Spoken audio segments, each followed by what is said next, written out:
আল্লাহ পাক রব্বুল আলামিন বলেন, দুনিয়ার মানুষ তোমরা কেন আমি আল্লাহর শুকরিয়া আদায় করবে না?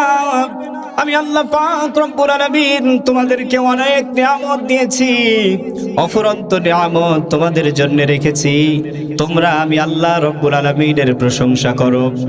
আল্লাহ পাক রব্বুল আলামিন বলেন, দুনিয়ার জগতে সর্বশ্রেষ্ঠ জাতি মানুষ হিসেবে আমি আল্লাহ তোমাদেরকে কবুল করেছি। জোরে বলেন ঠিক কিনা?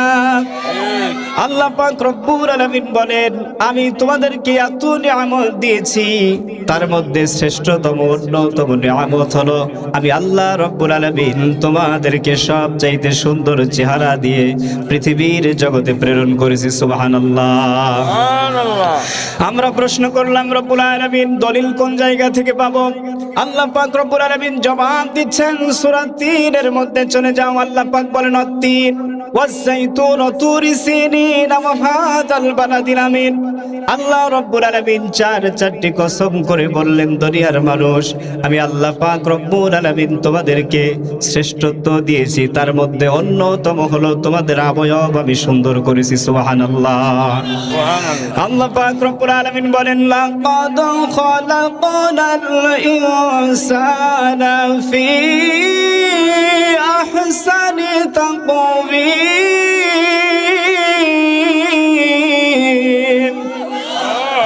আল্লাহ পাক রব্বুল আলামিন বলেন, তোমাদেরকে সবচাইতে সুন্দর চেহারা দিয়ে দুনিয়ার জগতে প্রেরণ করেছি।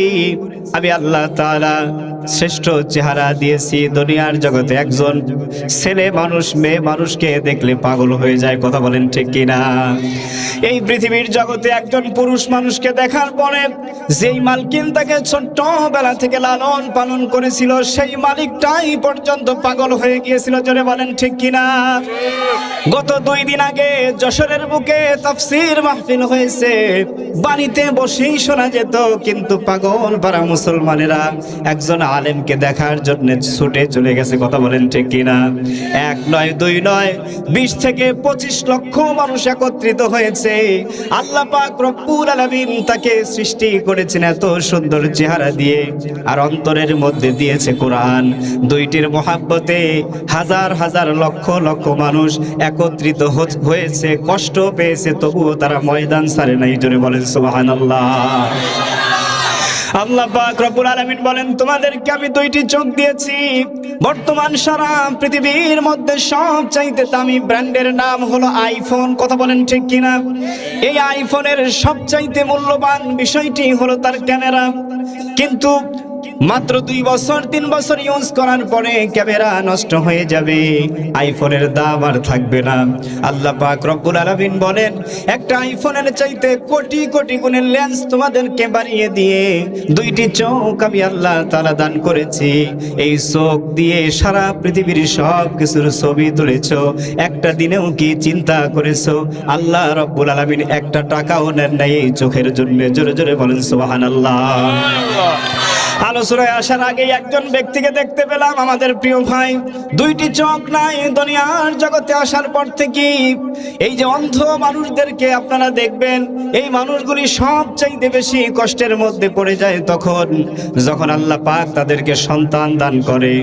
দুনিয়ার জগতে একজন অন্ধকে জিজ্ঞাসা করেছিলাম, অন্ধ ভাই, তোমার যে চোখ নাই সবচাইতে অসহায়, তুমি কোন সময় হয়েছিলে?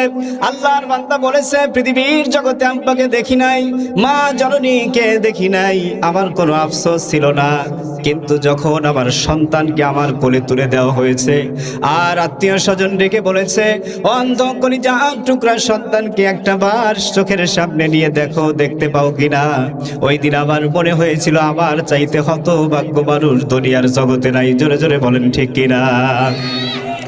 বন্ধুরা আমার, ভাইরা আমার, আল্লাহ পাক রব্বুল আলামিন 2টি হাত দিয়েছেন, যার হাত নাই ওই মানুষটা কত অসহায়। গত 2 দিন আগে 2 তারিখে একটি সম্মেলনে একত্রিত হলাম, সমাজসেবা অধিদপ্তরের একটি আয়োজনের মধ্যে একত্রিত হলাম। একটা ছেলে 2টি হাতই পঙ্গু, জন্মে থেকেই সে হাতে কিছু ধরতে পারে না। আল্লাহর বান্দা শুধুমাত্র পা দিয়ে লিখে লিখে অনার্স পাস করেছে ইকোনমিক্সে।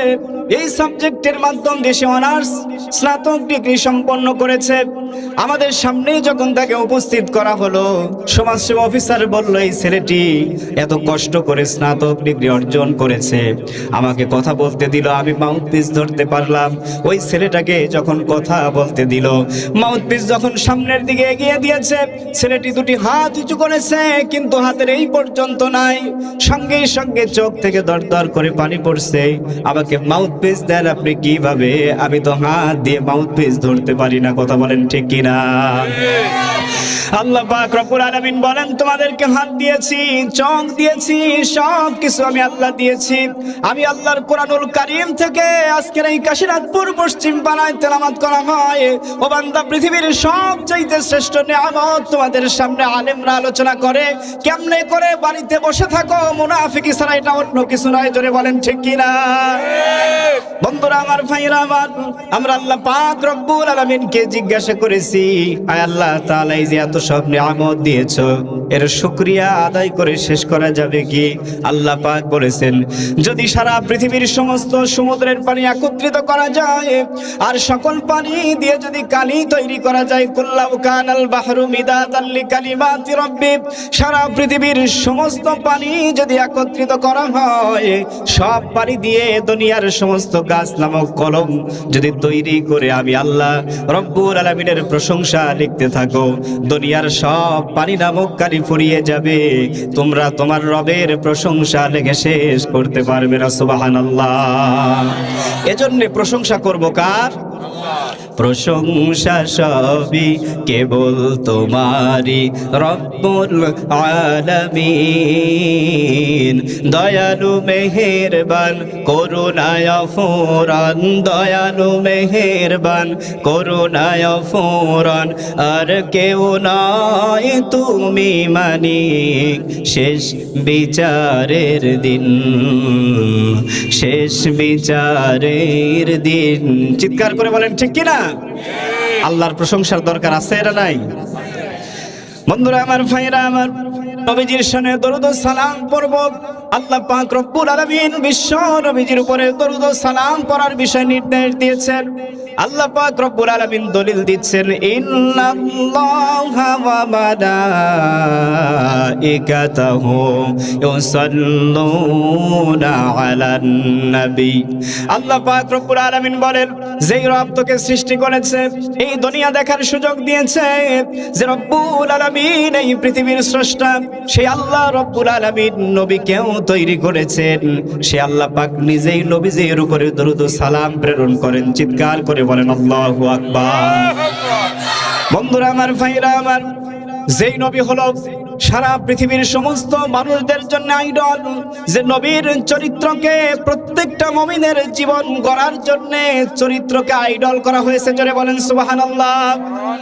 আল্লাহ পাক রব্বুল আলামিন বলেন, সেই নবীজির শানে দরুদ ও সালাম পড়তে হবে, কারণ হলো আমি আল্লাহ নিজেই আমার নবীজির উপরে রহমত প্রেরণ করি। সুবহানাল্লাহ।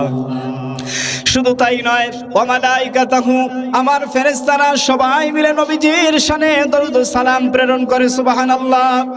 আল্লাহ পাক রব্বুল আলামিন বলেন, ইয়া আইয়ুহাল্লাযীনা আমানু সাল্লু আলাইহি ওয়া সাল্লিমু তাসলিমা। আল্লাহু আকবার। ওই ইমানদারেরা যারা প্রকৃতপক্ষে মুমিন, ব্রিটেনের প্রেসিডেন্টকে বাদ দিয়ে দেওয়া হয়েছে, খ্রিস্টান জাতিদেরকে বাদ দিয়ে দেওয়া হয়েছে, হিন্দুদেরকে বাদ দিয়ে দেওয়া হয়েছে, নাস্তিক নাসারা সহ ইহুদি সহ সমস্ত জাতিদেরকে আল্লাহ পাক বাদ দিয়ে দিয়েছেন। শুধু ডাইরেক্টলি বলেছেন, যারা পৃথিবীর জগতে মুমিন, আমরা যদি মুমিন হয়ে থাকি, ওই নবীজির শানে আমাদেরকেও দরুদ ও সালাম পড়তে হবে। এটা আল্লাহ রব্বুল আলামিনের নির্দেশ। জোরে বলেন সুবহানাল্লাহ। সেই নবীজির প্রতি যদি দরুদ ও সালাম পড়ি, আল্লাহ রাব্বুল আলামিন বলেছেন, ও নবী পৃথিবীর মানুষদেরকে বলে দেন দরুদ পড়তে দেরি 10টা রহমত বান্দার উপরে নাজিল করতে দেরি নাই। জোরে বলেন সুবহানাল্লাহ। নবীজির প্রতি দরুদ ও সালাম পড়লে পরে আল্লাহ পাক রব্বুল আলামিন 10টি গুনাহ সঙ্গে সঙ্গে মাফ করে দেন। সুবহানাল্লাহ। আল্লাহ পাক 10টা মর্যাদা বৃদ্ধি করে দেন। শুধু তাই নয়, নবীজির শানে দরুদ ও সালাম না পড়া যত দোয়া আছে আল্লাহ পাক বলেন একটাও আমার কাছে আসে না, মানুষের মাথার উপরেই লটকিয়ে দিয়ে থাকি। যতক্ষণ না দরুদ ও সালাম পড়া হয় ততক্ষণ পর্যন্ত সেটা কবুল হয় না। জোরে বলেন আল্লাহু আকবার। সেই নবীজির প্রতি পড়ছি লাখো কোটি দরুদ ও সালাম সাল্লাল্লাহু আলাইহি ওয়াসাল্লাম। সম্মানিত ভাইয়েরা, আরো কি কারণে আমরা নবীজির প্রতি দরুদ ও সালাম পড়ব? কারণ পৃথিবীতে যত নবী রাসূল এসেছেন এক সময় না এক সময় উম্মতের বিভৎস করা বিভিন্ন ধরনের যন্ত্রণার কারণে বদদোয়া করতে বাধ্য হয়েছেন। কথা বলেন ঠিক কিনা?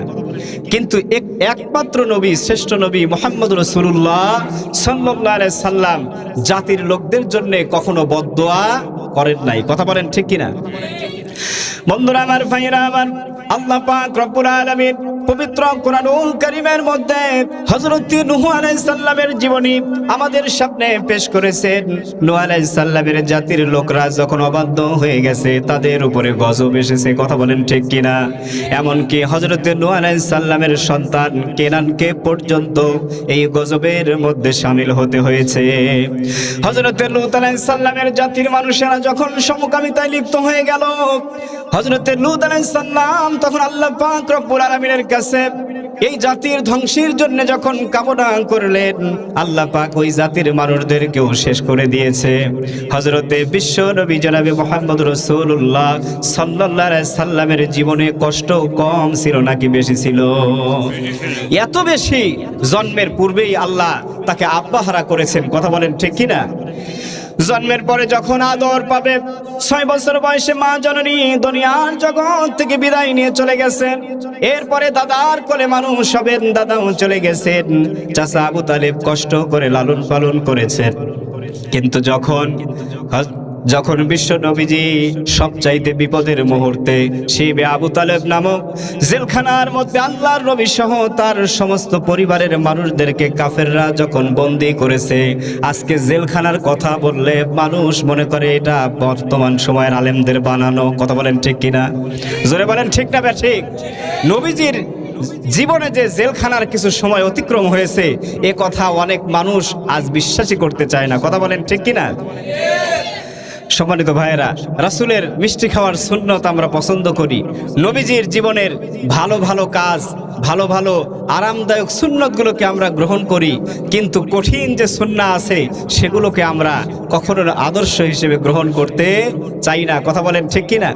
আল্লাহর রাসূল দিনের দামাত দিলেন, যদি দামাতটা আমাদের এই যে স্বাভাবিক লা ইলাহা ইল্লাল্লাহর মতো হতো তাহলে আল্লাহর নবীজিকে কি 3 বছর জেলখানায় বন্দী থাকতে হতো? ভাই জোরে বলেন, বন্দী থাকতে হতো? আজকে মুসলমান সেই কষ্টদায়ক সুন্নতের কথা ভুলে গেছে। কথা বলেন ঠিক কিনা? সুন্নাত নয় শুধু দাওয়াতের মেহমান, সুন্নাত নয় শুধু খাওয়া শেষে মধুপান, আরো কিছু সুন্নাত আছে তুমি জানো কি? জানলেও জীবনে কখনো তা মানো কি? কথা বলেন ঠিক কিনা?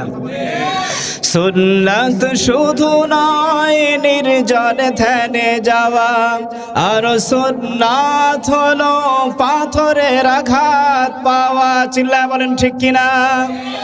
সুন্নাত শুধু নয় নমনীয় আলাপন, সুন্নাত প্রয়োজনে হুঙ্কার গর্জন, সমাজ বিনির্মাণে খালিদ ওমর আলী আবু বকরের মতো পাশে থাকো কি?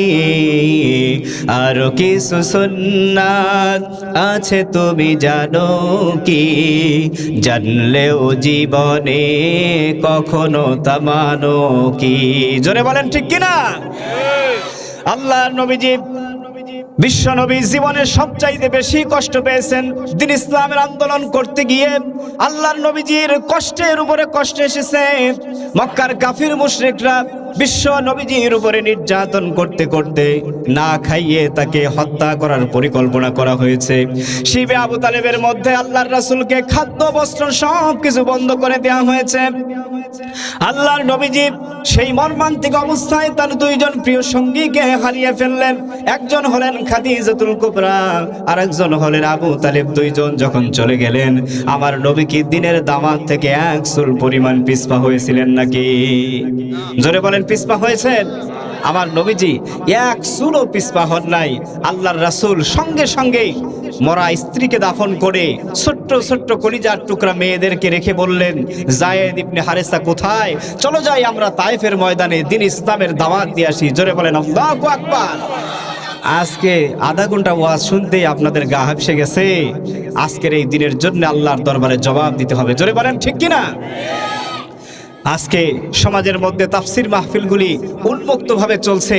4টি বছর অতিক্রম হয়ে যাওয়ার পর আজকে বাংলার জমিনে ডক্টর মিজানুর রহমান আজহারি ভাইয়ের মতো জগৎ বিখ্যাত একজন আলেমের ডাকে সাড়া দিয়ে সারা বাংলার জমিন থেকে লক্ষ লক্ষ জনতা, তাওহীদি জনতাগুলি একত্রিত হয়েছে। আর কাশীনাথপুরে যদি কোরআন শোনার জন্য লোক না পাওয়া যায়, বোঝা গেল ঈমান এখনো পোক্ত হয় নাই। কথা বলেন ঠিক কিনা? সম্মানিত ভাইয়েরা, আজকে আর দ্বিধাগ্রস্ত হওয়ার সুযোগ নাই। এতদিন বলেছেন কোরআনের তাফসির মাহফিল বন্ধ করে দিচ্ছে, আমরা যেতে পারি না, কিন্তু বাংলার জমিন এখন উন্মুক্ত। বৈষম্য বিরোধী ছাত্র আন্দোলনের যুবকরা শরীরের তাজা রক্ত ঢেলে দিয়ে বাংলার জমিনে ইসলামের পতাকা উড্ডীন করার পথ তৈরি করে দিয়ে গেছেন। জোরে বলেন ঠিক কিনা? এরপরেও যারা এখনো নাক ছিটকায় আলেমদেরকে দেখে, আলেমদের আলোচনায় এখনো যারা বাধা দেয়, মনে রাখতে হবে আবু জেহেলের সেই দূষিত রক্ত আজও বাংলার জমিনে রয়ে গেছে। এদেরকে উৎখাত না করতে পারলে আগামী দিনে কোরআনের শাসন বাংলার জমিনে কায়েম করা সম্ভব হবে না। জোরে বলেন ঠিক কিনা? সম্মানিত ভাইয়েরা, আমাদের সকলকে আওয়াজ দিতে হবে। আমাদের আওয়াজ হয়তোবা আমাদের পাবনা সদর থানার পাশে গিয়ে পৌঁছাবে না, কিন্তু আমাদের এই আওয়াজ আসমান জমিন ভেদ করে আল্লাহ পাক রব্বুল আলামিনের আরশে আজিমে গিয়ে এই আওয়াজ পৌঁছে যাবে। আল্লাহ পাক ভিডিও করে রাখছেন ফেরেশতাদের মাধ্যম দিয়ে। কোরআনের পক্ষে কারা আর কোরআনের বিপক্ষে কারা কিয়ামতের ময়দানে এই কোরআন পক্ষে অথবা বিপক্ষে সাক্ষী হয়ে দাঁড়িয়ে যাবে। জোরে বলেন ঠিক কিনা? সম্মানিত ভাইয়েরা, এজন্য আমাদেরকে কোরআনের পক্ষেই থাকতে হবে। জোরে বলেন ঠিক না বেঠিক? সম্মানিত ভাইয়েরা, নবীজির শানে দরুদ ও সালাম এজন্য পড়ব। আল্লাহর রাসূল তায়েফের জমিনে যখন গেলেন, যুবকেরা তার পিছনে একেবারে লেলিয়ে দেওয়া হলো তাদেরকে। তারা ইট পাটকুল যা কিছু ছিল পাথরগুলি নিয়ে বিশ্ব নবীজির দুই দিক থেকে তারা আক্রমণ শুরু করে দিল। কথা বলেন ঠিক কিনা? বন্ধুরা আমার, ভাইয়েরা আমার, দিন ইসলাম এত সহজে আসে নাই। আল্লাহ নবীজির উপর আক্রমণ করেছেন। আল্লাহ নবীজির মাথা ফেটে গেছে, গাল ফেটে গেছে, শরীর ফেটে গেছে, রক্তগুলি টস টস করে জমিনের মধ্যে পড়ে গেছে। আল্লাহর নবীজির জুতা মোবারক পর্যন্ত রক্তের কারণে আটকে গেছে পায়ের সঙ্গে। আল্লাহর নবীজি হুঁশ হারিয়ে ফেলেছেন, বেহুশ হয়ে গেছেন। আল্লাহর নবীজিকে আবার তারা হুঁশে পাওয়ার পরে আবার পাথর দিয়ে নিক্ষেপ করে আবার অজ্ঞান করে ফেলেছেন। আল্লাহর নবীজি আবার যখন হুঁশ ফিরে পেয়েছেন, আবার তারা পাথরের আক্রমণ করে আবার নবীজিকে তিনবার জ্ঞান হারিয়ে ফেলার ব্যবস্থা তারা করেছে। জোরে বলেন ঠিক কিনা? আল্লাহর নবী যখন এই অবস্থায় পড়ে আছেন, হযরত জিবরাইল আমিন তার জীবদ্দশায় 24,000 বার বিশ্ব নবীজির কাছে এসেছেন। জোরে বলে আল্লাহু আকবার।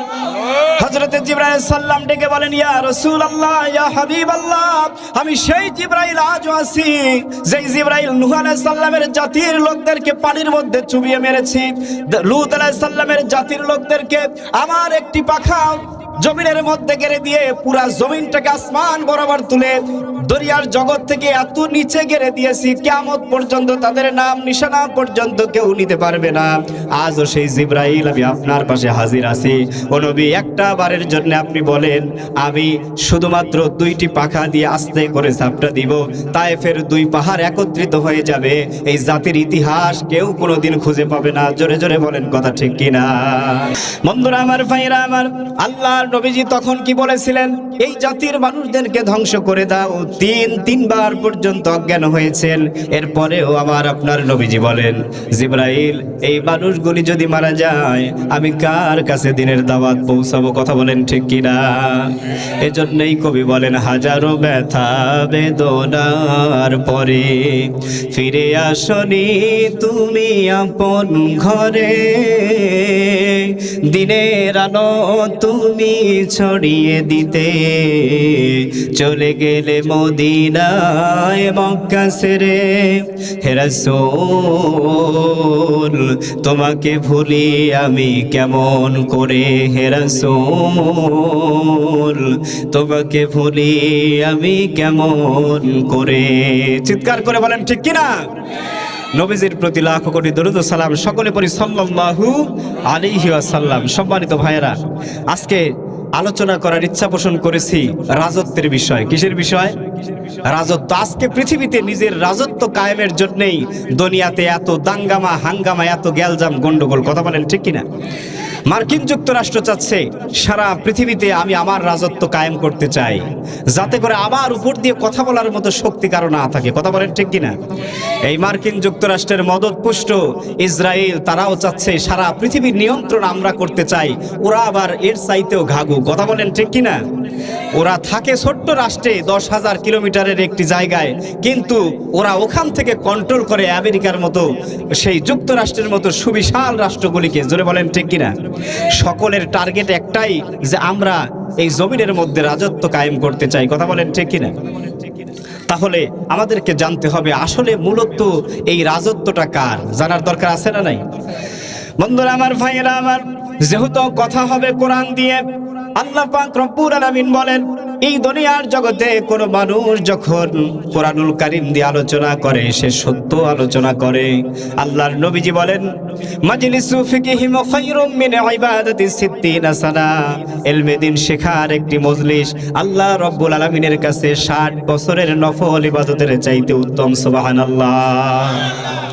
60 বছর বেঁচে থাকবো এরকম গ্যারান্টি কি আমাদের কারো আছে ভাই? জোরে বলেন আছে?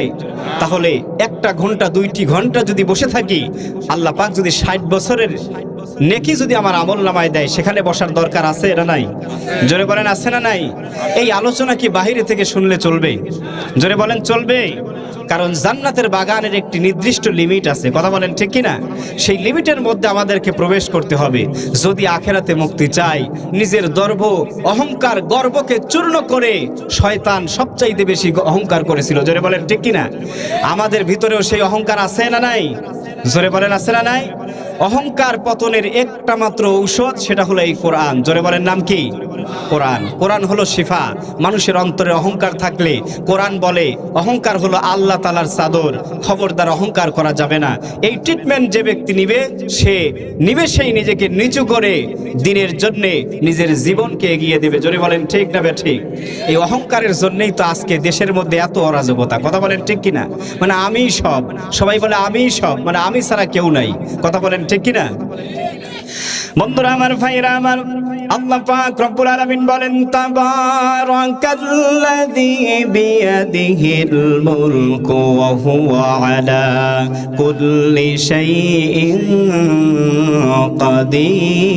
কাদির। আল্লাহু আকবার।